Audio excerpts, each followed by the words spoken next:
Public Safety Committee meeting for July 21st, 2025. Counselor Harden. Here. Wolverton's out.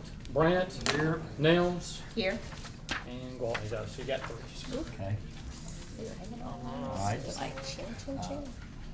Who would like to make the motion to dispense with the reading and approval of the minutes from So June moved. 30th? Nelms.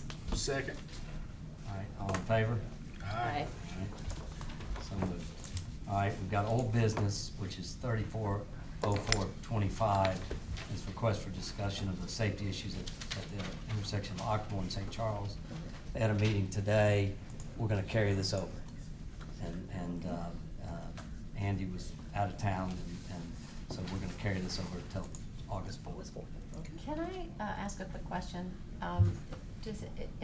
Does it make sense? Can I give a quick update about some of the things we've been talking about related to this? Yeah, I'd like there's to there's just- maps over there. They were on the table when I came in. So this is really, there are two pieces of this. One is the redesign of the intersection, and then the other is the restricted residential parking that we're looking into. Mhm. So just to give y'all a quick heads up, because we have been talking about this for really a couple of years, but it was not until this committee was put together that we actually polled neighbors in 5 blocks, 5 different areas behind the business district, Odie's and the rest of the strip, about whether or not they would be willing to be put into a restricted residential area, which would mean they would have to register their cars, they would have to get parking passes for their visitors. I mean, it's a kind of a complex situation.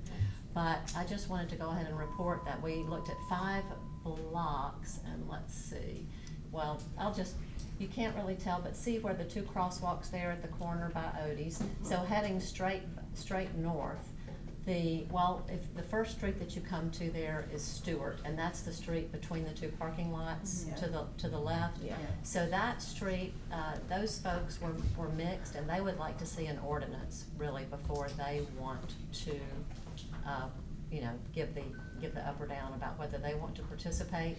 But the 200 and 300 block of St. Charles, the 1000 block of Highland, which is 1 block up, and those were almost 100% wanting to be in a restricted parking zone.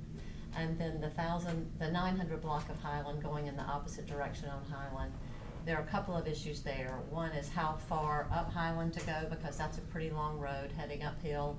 The main thing is if we restrict parking on St. Charles and the Highland Road, we know it'll push traffic into these other blocks. So we want to give them an opportunity to participate if they want to.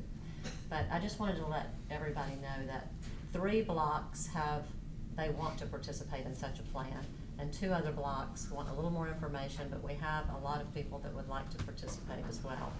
And what Glenn is saying is that initially, we could draw out an area, and you can opt in or opt out initially, but once we get the process in place, an ordinance written and the process going, if Stewart, the 900 block of Stewart finds that traffic is coming down there and they didn't opt in, it would be fairly easy to opt them in at that point. But there's a lot of work yet to do, but there have been, I think police is looking at adding 3 new parking type positions to cover the entire city. Yeah. And this would just be a part of what they would also cover. So there is a desire to do that, and we'll be talking more about that. Can I ask you, you may not know the answer to this, but I'm just for my own edification, because I kind of have an issue around the corner from where I am. What does that look like as far as signage, as far as painting the curbs? I mean, I've had, had a curb painted, and then I had, somebody complains because people are parked too close to the stop sign, you paint the curb, now you've got someone complaining because the curb's painted. We can't are we putting sign, what does it look like? The ordinance has not been written. Okay, So that's what I'm just wondering, it will start there. Yeah. I mean, we just imagine a sign back on the back corner of the business district saying restricted residential parking with information about permitted parking only, and violators will be blah, blah, blah. Mm-hmm. And there will be a sign at each entry or exit point. There will have to be a sign. And if it stops in the middle of a block, there would be a sign there, end of restricted residential parking.